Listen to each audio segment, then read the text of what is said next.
Section 6. The Adventure of Black Peter. I have never known my friend to be in better form, both mental and physical, than in the year '95. His increasing fame had brought with it an immense practice, and I should be guilty of an indiscretion if I were even to hint at the identity of some of the illustrious clients who crossed our humble threshold in Baker Street. Holmes, however, like all great artists, lived for his art's sake, and, save in the case of the Duke of Holderness, I have seldom known him claim any large reward for his inestimable services. So unworldly was he, or so capricious, that he frequently refused his help to the powerful and wealthy, where the problem made no appeal to his sympathies, while he would devote weeks of most intense application to the affairs of some humble client, whose case presented those strange and dramatic qualities which appealed to his imagination and challenged his ingenuity. In this memorable year '95, a curious and incongruous succession of cases had engaged his attention, ranging from his famous investigation of the sudden death of Cardinal Tosca, an inquiry which was carried out by him at the express desire of His Holiness the Pope, down to his arrest of Wilson, the notorious canary trainer, which removed a plague spot from the East End of London. Close on the heels of these two famous cases came the tragedy of Woodman's Lee, and the very obscure circumstances which surrounded the death of Captain Peter Carey. No record of the doings of Mr. Sherlock Holmes would be complete which did not include some account of this very unusual affair. During the first week of July, my friend had been absent so often and so long from our lodgings that I knew he had something on hand. The fact that several rough-looking men called during that time and inquired for Captain Basil made me understand that Holmes was working somewhere under one of the numerous disguises and names with which he concealed his own formidable identity. He had at least 5 small refuges in different parts of London, in which he was able to change his personality. He said nothing of his business to me, and it was not my habit to force a confidence. The first positive sign which he gave me of the direction which his investigation was taking was an extraordinary one. He had gone out before breakfast, and I had sat down to mine when he strode into the room, his hat upon his head, and a huge barbed-headed spear tucked like an umbrella under his arm. "Good gracious, Holmes!" I cried. "You don't mean to say that you have been walking about London with that thing?" "I drove to the butcher's and back." "The butcher's?" "And I return with an excellent appetite. There can be no question, my dear Watson, of the value of exercise before breakfast. But I am prepared to bet that you will not guess the form that my exercise has taken." "I will not attempt it." He chuckled as he poured out the coffee. "If you could have looked into Allardyce's back shop, you would have seen a dead pig swung from a hook in the ceiling, and a gentleman in his shirt-sleeves furiously stabbing at it with this weapon. I was that energetic person, and I have satisfied myself that by no exertion of my strength can I transfix a pig with a single blow. Perhaps you would care to try?" "Not for worlds. But why were you doing this?" "Because it seemed to me to have an indirect bearing upon the mystery of Woodman's Lee. Ah, Hopkins, I got your wire last night, and I have been expecting you. Come and join us." Our visitor was an exceedingly alert man, 30 years of age, dressed in a quiet tweed suit, but retaining the erect bearing of one who was accustomed to official uniform. I recognized him at once as Stanley Hopkins, a young police inspector, for whose future Holmes had high hopes, while he in turn professed the admiration and respect of a pupil for the scientific methods of the famous amateur. Hopkins's brow was clouded, and he sat down with an air of deep dejection. "No, thank you, sir. I breakfasted before I came round. I spent the night in town, for I came up yesterday to report." "And what had you to report?" "Failure, sir. Absolute failure." "You have made no progress?" "None." "Dear me, I must have a look at the matter." I wish to heavens that you would, Mr. Holmes. It's my first big chance, and I'm at my wit's end. For goodness sake, come down and lend me a hand."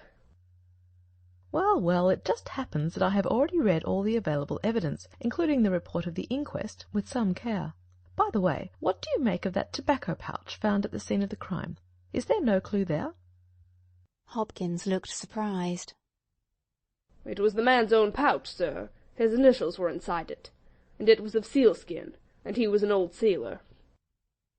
But he had no pipe. "No, sir, we could find no pipe. Indeed, he smoked very little, and yet he might have kept some tobacco for his friends." No doubt. I only mention it because if I had been handling the case, I should have been inclined to make that the starting point of my investigation. However, my friend Dr. Watson knows nothing of this matter, and I should be none the worse for hearing the sequence of events once more. Just give us some short sketches of the essentials. Stanley Hopkins drew a slip of paper from his pocket. "I have a few dates which will give you the career of the dead man, Captain Peter Carey. He was born in '45, 50 years of age. He was a most daring and successful seal and whale fisher. In 1883 he commanded the steam sailor Sea Unicorn, of Dundee. He had then had several successful voyages in succession, and in the following year, 1884, he retired. After that he travelled for some years, and finally he bought a small place called Woodman's Lee, near Forest Row in Sussex.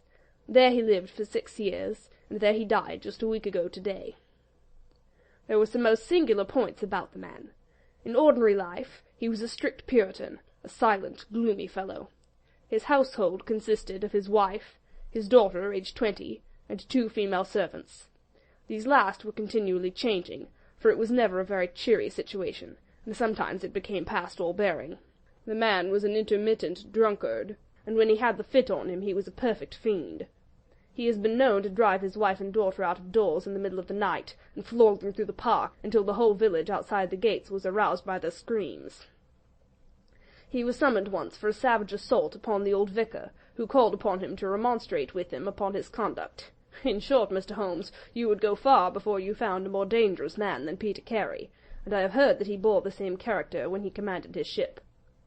He was known in the trade as Black Peter, and the name was given him, not only on account of his swarthy features and the colour of his huge beard, but for the humours which were the terror of all around him.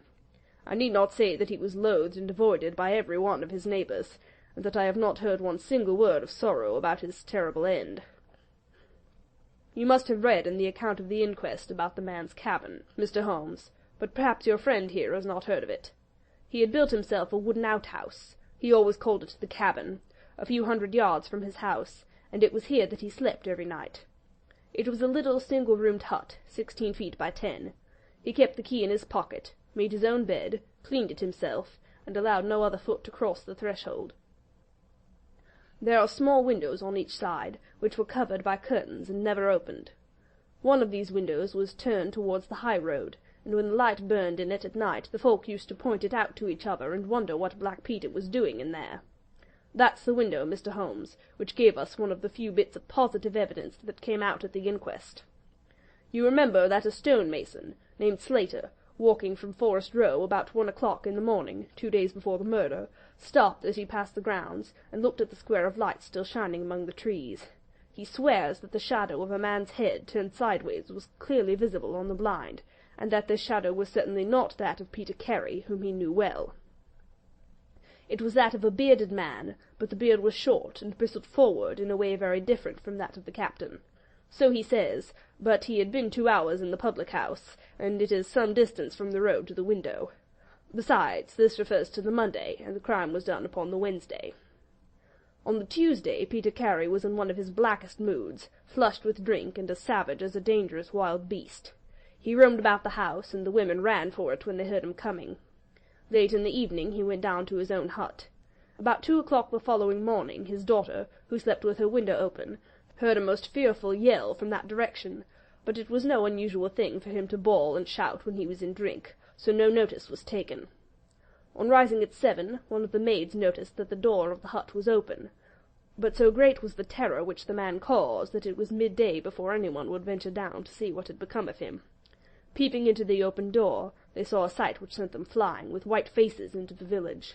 Within an hour I was on the spot and had taken over the case. Well, I have fairly steady nerves, as you know, Mr. Holmes, but I give you my word that I got a shake when I put my head into that little house. It was droning like a harmonium with the flies and bluebottles, and the floor and walls were like a slaughter-house. He had called it a cabin, and a cabin it was, sure enough, though you would have thought you were in a ship. There was a bunk at one end, a sea-chest, maps and charts, a picture of the sea unicorn, a line of logbooks on a shelf, all exactly as one would expect to find it in the captain's room.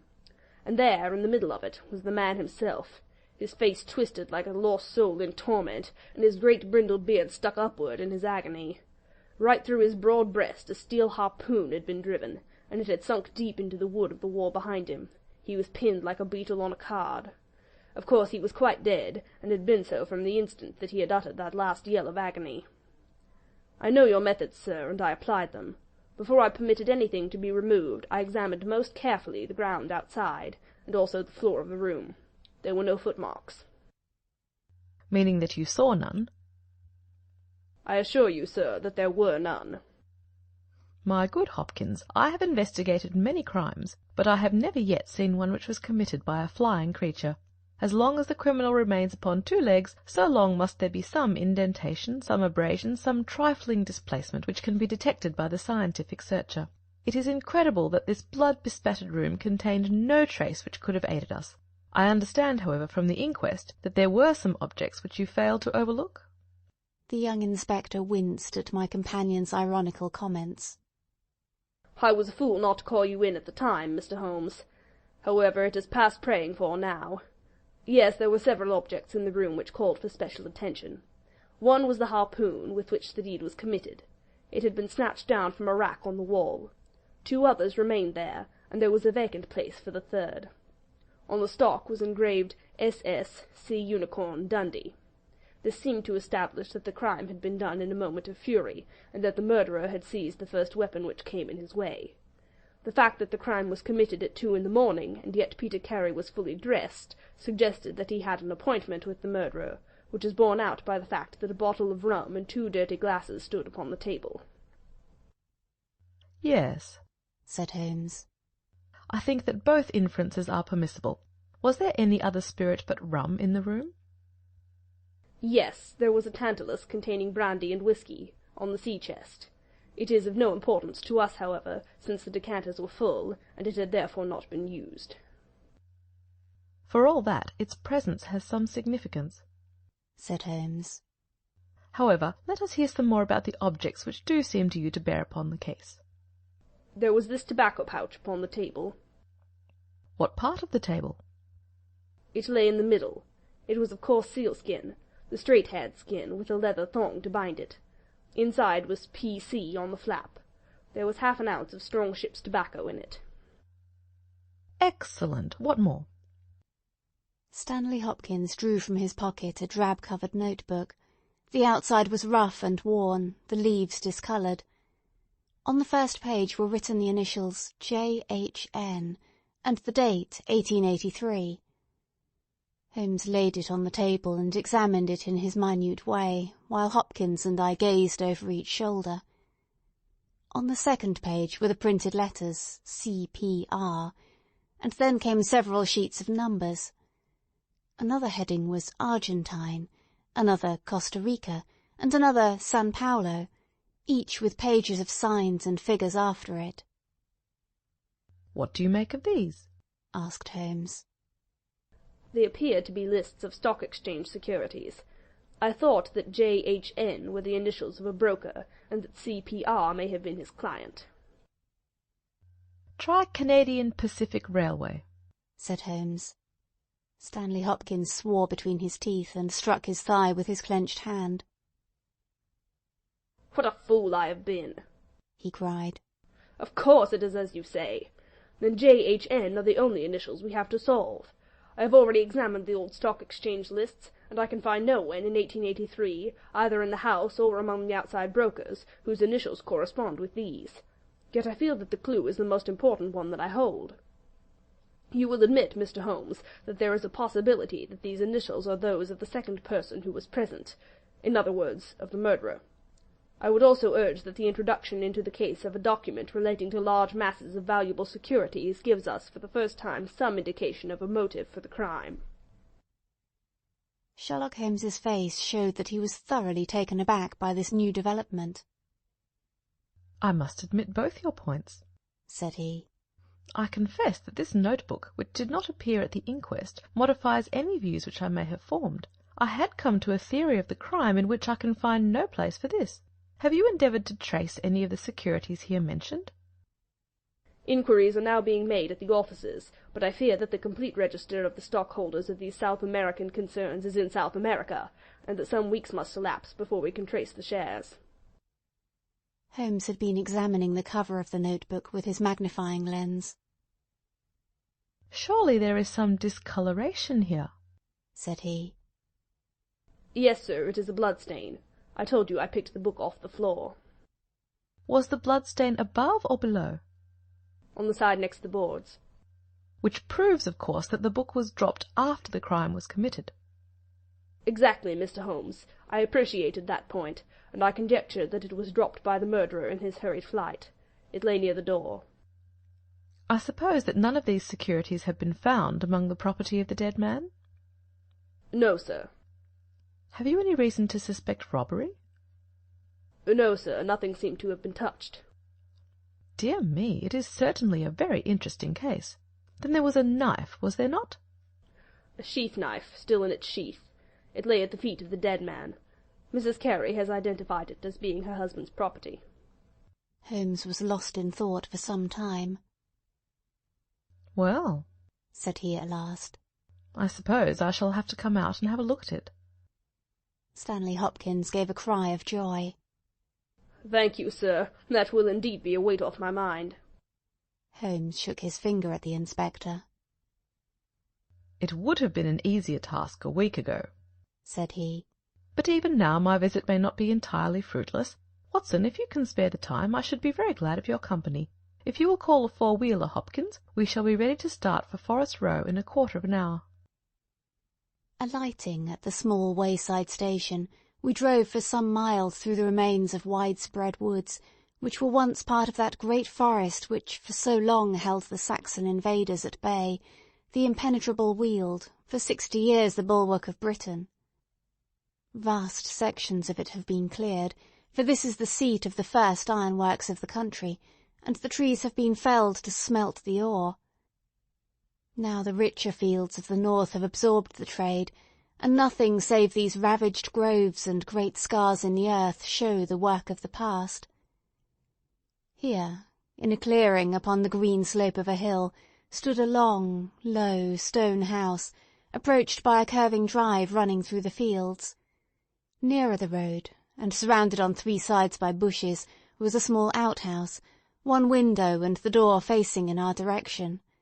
It was the scene of the murder. Stanley Hopkins led us first to the house, where he introduced us to a haggard, grey-haired woman, the widow of the murdered man, whose gaunt and deep-lined face, with the furtive look of terror in the depths of her red-rimmed eyes, told of the years of hardship and ill-usage which she had endured. With her was her daughter, a pale, fair-haired girl, whose eyes blazed defiantly at us as she told us that she was glad that her father was dead, and that she blessed the hand which had struck him down. It was a terrible household that Black Peter Carey had made for himself, and it was with a sense of relief that we found ourselves in the sunlight again, and making our way along a path which had been worn across the fields by the feet of the dead man. The outhouse was the simplest of dwellings, wooden-walled, shingle-roofed, one window beside the door and one on the farther side. Stanley Hopkins drew the key from his pocket and had stooped to the lock, when he paused with a look of attention and surprise upon his face. "Someone has been tampering with it," he said. There could be no doubt of the fact. The woodwork was cut, and the scratches showed white through the paint, as if they had been that instant done. Holmes had been examining the window. "Someone has tried to force this also. Whoever it was has failed to make his way in. He must have been a very poor burglar." "This is a most extraordinary thing," said the inspector. I could swear that these marks were not here yesterday evening." "Some curious person from the village, perhaps?" I suggested. "Very unlikely. Few of them would dare set foot in these grounds, far less try to force their way into the cavern. What do you think of it, Mr. Holmes?" "I think that fortune is very kind to us."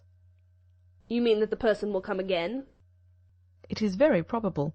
He came expecting to find the door open. He tried to get in with the blade of a very small penknife. He could not manage it. What would he do?" "Come again next night with a more useful tool." "So I should say. It will be our fault if we are not there to receive him. Meanwhile, let me see the inside of the cabin." The traces of the tragedy had been removed, but the furniture within the little room still stood as it had been on the night of the crime. For 2 hours, with most intense concentration, Holmes examined every object in turn, but his face showed that his quest was not a successful one. Once only he paused in his patient investigation.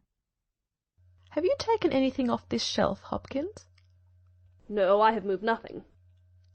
"Something has been taken. There is less dust in this corner of the shelf than elsewhere. It may have been a book lying on its side. It may have been a box.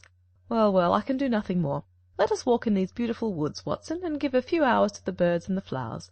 We shall meet you here later, Hopkins, and see if we can come to closer quarters with the gentleman who has paid this visit in the night." It was past 11 o'clock when we formed our little ambuscade. Hopkins was for leaving the door of the hut open, but Holmes was of the opinion that this would rouse the suspicions of the stranger. The lock was a perfectly simple one, and only a strong blade was needed to push it back. Holmes also suggested that we should wait, not inside the hut, but outside it, among the bushes which grew round the farther window. In this way we should be able to watch our man if he struck a light, and see what his object was in this stealthy nocturnal visit. It was a long and melancholy vigil, and yet brought with it something of the thrill which the hunter feels when he lies beside the water-pool and waits for the coming of the thirsty beast of prey. What savage creature was it which might steal upon us out of the darkness? Was it a fierce tiger of crime, which could only be taken fighting hard with flashing fang and claw, or would it prove to be some skulking jackal, dangerous only to the weak and unguarded? In absolute silence we crouched amongst the bushes, waiting for whatever might come. At first, the steps of a few belated villagers, or the sound of voices from the village, lightened our vigil, but one by one these interruptions died away, and an absolute stillness fell upon us, save for the chimes of the distant church, which told us of the progress of the night, and for the rustle and whisper of a fine rain falling amid the foliage which roofed us in. 2:30 had chimed, and it was the darkest hour which precedes the dawn, when we all started, as a low but sharp click came from the direction of the gate. Someone had entered the drive. Again there was a long silence, and I had begun to fear that it was a false alarm, when a stealthy step was heard upon the other side of the hut, and a moment later a metallic scraping and clinking. The man was trying to force the lock. This time his skill was greater, or his tool was better, for there was a sudden snap and the creak of the hinges. Then a match was struck, and next instant the steady light from a candle filled the interior of the hut. Through the gauze curtain our eyes were all riveted upon the scene within. The nocturnal visitor was a young man, frail and thin, with a black moustache, which intensified the deadly pallor of his face. He could not have been much above 20 years of age. I have never seen any human being who appeared to be in such a pitiable fright, for his teeth were visibly chattering, and he was shaking in every limb. He was dressed like a gentleman, in Norfolk jacket and knickerbockers, with a cloth cap upon his head. We watched him, staring round with frightened eyes. Then he laid the candle-end upon the table and disappeared from our view into one of the corners. He returned with a large book, one of the log-books which formed a line upon the shelves. Leaning on the table, he rapidly turned over the leaves of this volume until he came to the entry which he sought. Then, With an angry gesture of his clenched hand, he closed the book, replaced it in the corner, and put out the light. He had hardly turned to leave the hut when Hopkins's hand was on the fellow's collar, and I heard his loud gasp of terror as he understood that he was taken. The candle was relit, and there was our wretched captive, shivering and cowering in the grasp of the detective. He sank down upon the sea-chest and looked helplessly from one of us to the other. "Now, my fine fellow," said Stanley Hopkins, "who are you, and what do you want here?" The man pulled himself together and faced us with an effort at self-composure. "Oh, you're detectives, I suppose?" said he. "You imagine I'm connected with the death of Captain Peter Carey. I assure you that I'm innocent." "We'll see about that," said Hopkins. "First of all, what is your name?" "It is John Hopley Neligan." I saw Holmes and Hopkins exchange a quick glance.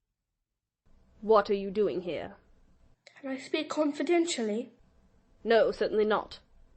"Why should I tell you?" "If you have no answer, it may go badly with you at the trial." The young man winced. "Oh, well, I will tell you," he said. "Why should I not? And yet I hate to think of this old scandal gaining a new lease of life. Did you ever hear of Dawson and Neligan?" I could see from Hopkins's face that he never had, but Holmes was keenly interested. "You mean the West Country bankers?" said he. "They failed for $1 million, ruined half the country families of Cornwall, and Neligan disappeared." "Exactly. Neligan was my father."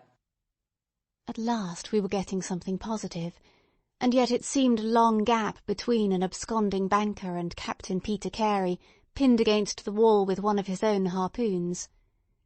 We all listened intently to the young man's words.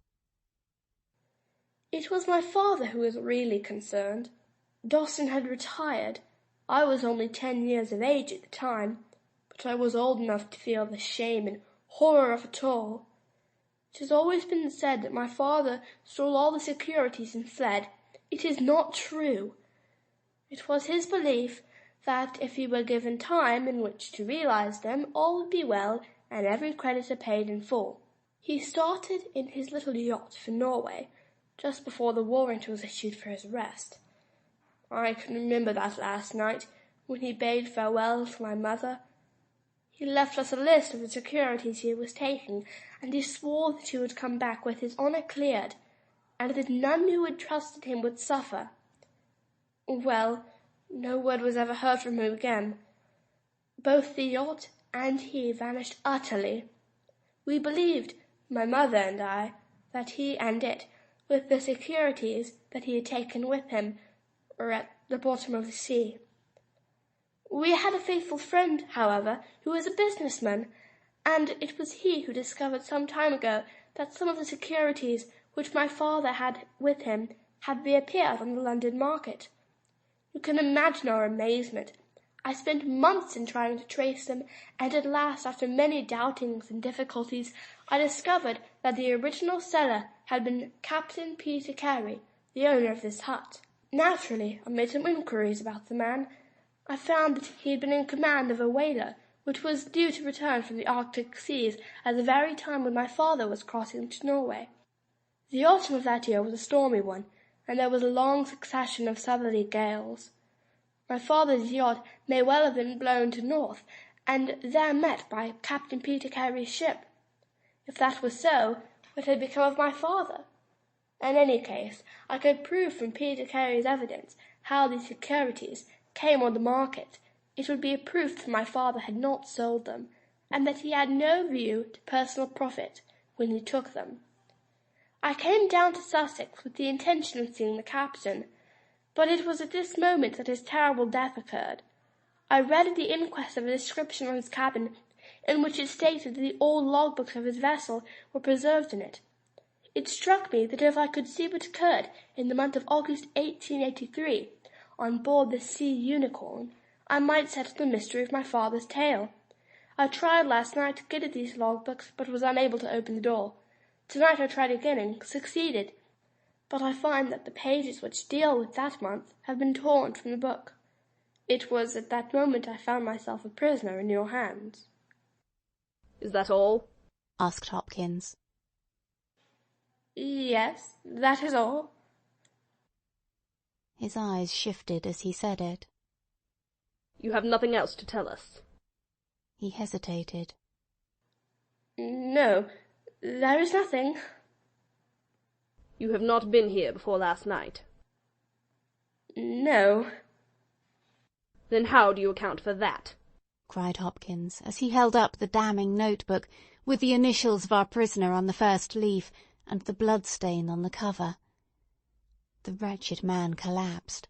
He sank his face in his hands and trembled all over. "Oh, where did you get it?"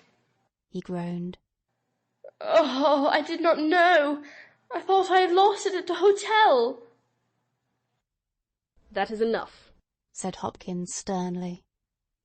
"Whatever else you have to say, you must say in court. You will walk down with me now to the police station. Well, Mr. Holmes, I am very much obliged to you, and to your friend for coming down to help me. As it turns out, your presence was unnecessary, and I would have brought the case to this successful issue without you, but none the less I am grateful. Rooms have been reserved for you at the Brambletye Hotel, so we can all walk down to the village together." "Well, Watson, what do you think of it?" asked Holmes as we travelled back next morning. "I can see that you are not satisfied." "Oh yes, my dear Watson, I am perfectly satisfied. At the same time, Stanley Hopkins' methods do not commend themselves to me. I am disappointed in Stanley Hopkins. I had hoped for better things from him. One should always look for a possible alternative and provide against it. It is the first rule of criminal investigation." "What, then, is the alternative?" "The line of investigation which I have myself been pursuing. It may give us nothing, I cannot tell, but at least I shall follow it to the end." Several letters were waiting for Holmes at Baker Street. He snatched one of them up, opened it, and burst out into a triumphant chuckle of laughter. "Excellent, Watson! The alternative develops. Have you telegraph forms? Just write a couple of messages for me. Sumner, shipping agent, Ratcliffe Highway. Send 3 men on to arrive 10 tomorrow morning, Basil. That's my name in those parts. The other is Inspector Stanley Hopkins, 46 Lord Street, Brixton. Come breakfast tomorrow at 9:30. Important. Wire if unable to come. Sherlock Holmes. There, Watson, this infernal case has haunted me for 10 days. I hereby banish it completely from my presence. Tomorrow, I trust, we shall hear the last of it forever." Sharp at the hour named, Inspector Stanley Hopkins appeared, and we sat down together to the excellent breakfast which Mrs. Hudson had prepared. The young detective was in high spirits at his success. "You really think that your solution must be correct?" asked Holmes. "I could not imagine a more complete case." "It did not seem to me conclusive." "You astonish me, Mr. Holmes. What more could one ask for?" "Does your explanation cover every point?" "Undoubtedly. I find that young Nelligan arrived at the Brambletye Hotel on the very day of the crime. He came on the pretence of playing golf. His room was on the ground floor, and he could get out when he liked. That very night he went down to Woodman's Lee, saw Peter Carey at the hut, quarrelled with him, and killed him with the harpoon. Then, horrified by what he had done, he fled out of the hut, dropping the notebook which he had brought with him in order to question Peter Carey about these difficult securities. You may have observed that some of them were marked with ticks, and the others, the great majority, were not. Those which are ticked had been traced on the London market, but the others, presumably, were still in the possession of Carey, and young Nelligan, according to his own account, was anxious to recover them in order to do the right thing by his father's creditors. After his flight he did not dare to approach the hut again for some time, but at last he forced himself to do so, in order to obtain the information which he needed. Surely that is all simple and obvious." Holmes smiled and shook his head. "It seems to me to have only one drawback, Hopkins, and that is that it is intrinsically impossible. Have you tried to drive a harpoon through a body? No? Tut, tut, my dear sir, you really must pay attention to these details. My friend Watson could tell you that I spent a whole morning in that exercise. It is no easy matter, and requires a strong and practised arm, but this blow was delivered with such violence that the head of the weapon sunk deep into the wall. Do you imagine that this anemic youth was capable of so frightful an assault? Is he the man who hobnobbed in rum and water with Black Peter in the dead of the night? Was it his profile that was seen on the blind 2 nights before? No, no, Hopkins, it is another and more formidable person for whom we must seek. The detective's face had grown longer and longer during Holmes's speech. His hopes and his ambitions were all crumbling about him. But he would not abandon his position without a struggle. You can't deny that Nelligan was present that night, Mr. Holmes. The book will prove that. I fancy that I have evidence enough to satisfy a jury, even if you are able to pick a hole in it. Besides, Mr. Holmes, I have laid my hand upon my man. As to this terrible person of yours, where is he? I rather fancy that he is on the stair, said Holmes serenely. I think, Watson, that you would do well to put that revolver where you can reach it. He rose and laid a written paper upon a side table. Now we are ready, said he. There had been some talking in gruff voices outside, and now Mrs. Hudson opened the door to say that there were 3 men inquiring for Captain Basil. Show them in one by one, said Holmes. The first who entered was a little Ribston Pippin of a man, with ruddy cheeks and fluffy white side-whiskers. Holmes had drawn a letter from his pocket. What name? he asked. James Lancaster. I'm sorry, Lancaster, but the berth is full. Here is half a sovereign for your trouble. Just step into this room and wait there for a few minutes. The second man was a long, dried-up creature, with lank hair and sallow cheeks. His name was Hugh Pattins. He also received his dismissal, his half-sovereign, and the order to wait. The third applicant was a man of remarkable appearance. A fierce bulldog face was framed in a tangle of hair and beard, and 2 bold, dark eyes gleamed behind the cover of thick, tufted, overhung eyebrows.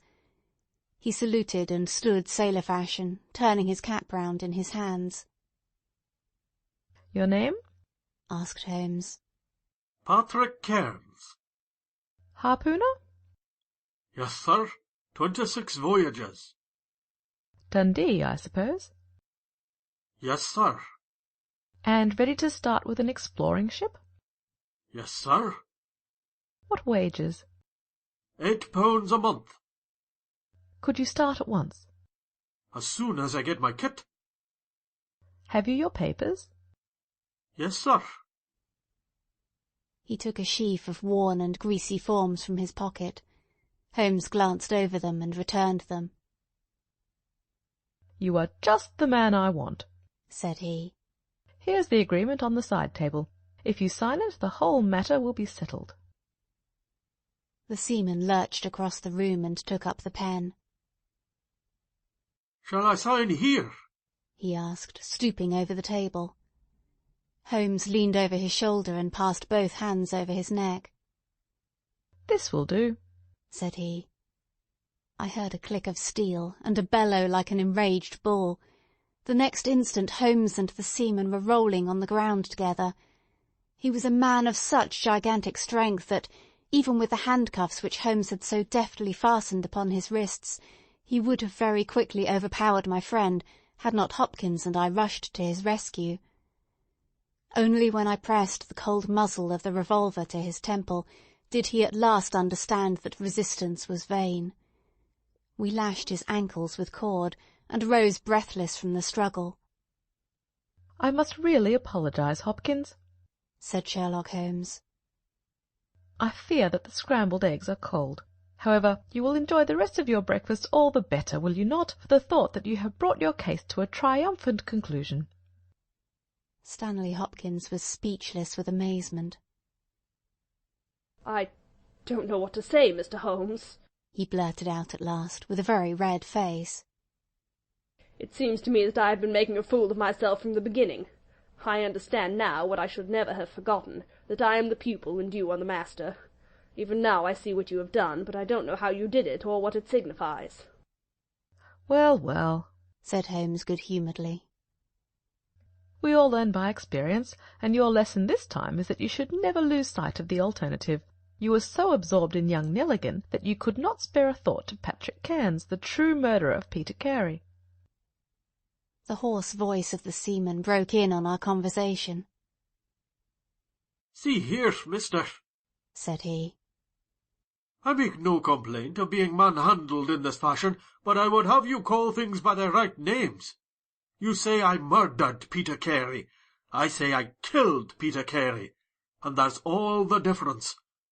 Maybe you don't believe what I say. Maybe you think I am just slinging you a yarn." "Not at all," said Holmes. "Let us hear what you have to say."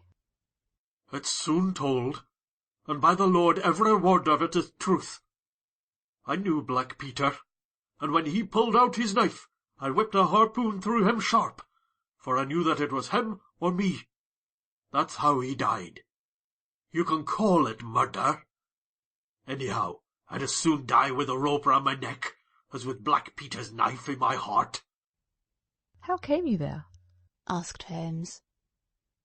"I'll tell it you from the beginning. Just sit me up a little, so as I can speak easy. It was in '83 that it happened, August of that year.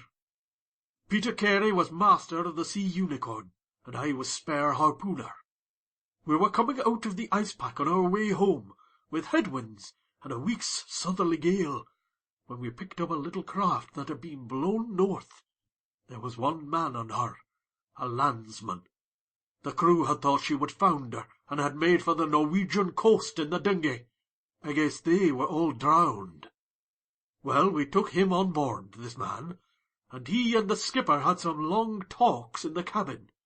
All the baggage we took off with him was one tin box. So far as I know, the man's name was never mentioned, and on the second night he disappeared, as if he had never been.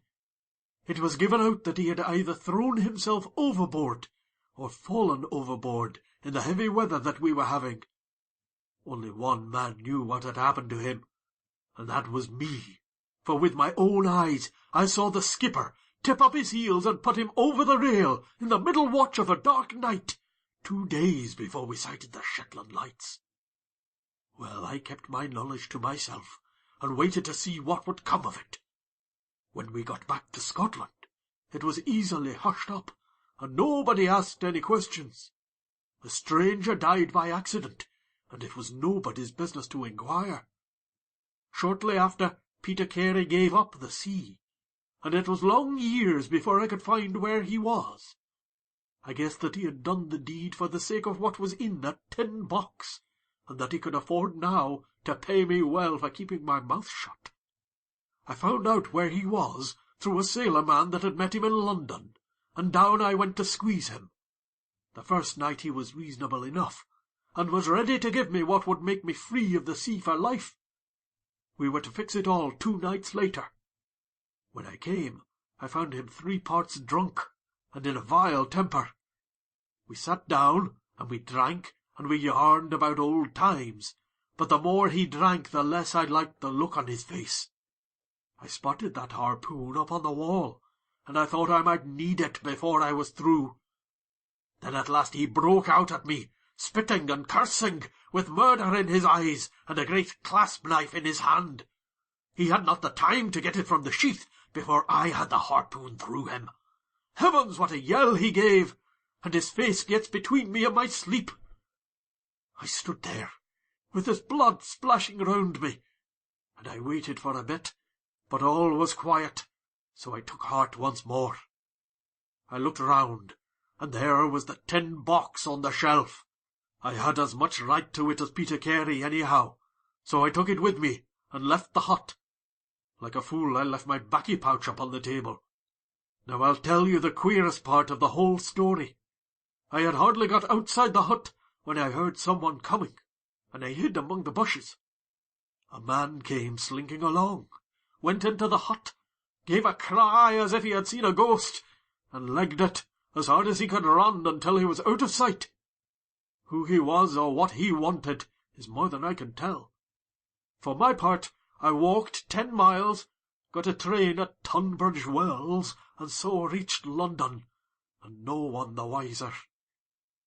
Well, when I came to examine the box, I found there was no money in it, and nothing but papers that I would not dare to sell. I had lost my hold on Black Peter, and was stranded in London without a shilling. There was only my trade left.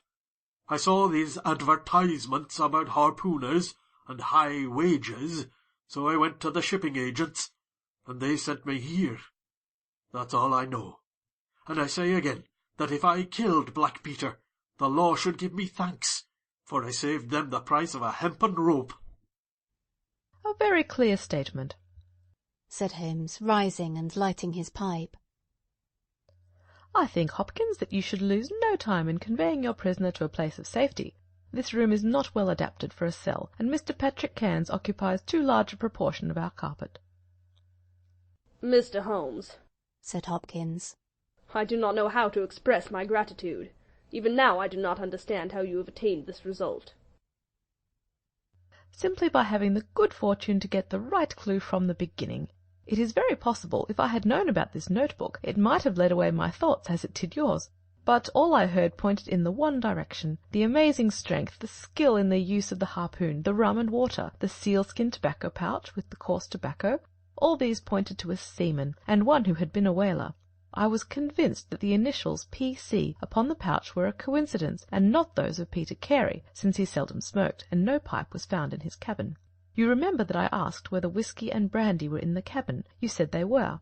How many landsmen are there who would drink rum when they could get at these other spirits? Yes, I was certain it was a seaman." "And how did you find him?" "My dear sir, the problem had become a very simple one. If it were a seaman, it could only be a seaman who had been with him on the Sea Unicorn. So far as I could learn, he had sailed in no other ship. I spent 3 days in wiring to Dundee, and at the end of that time I had ascertained the names of the crew of the Sea Unicorn in 1883. When I found Patrick Cairns among the harpooners, my research was nearing its end.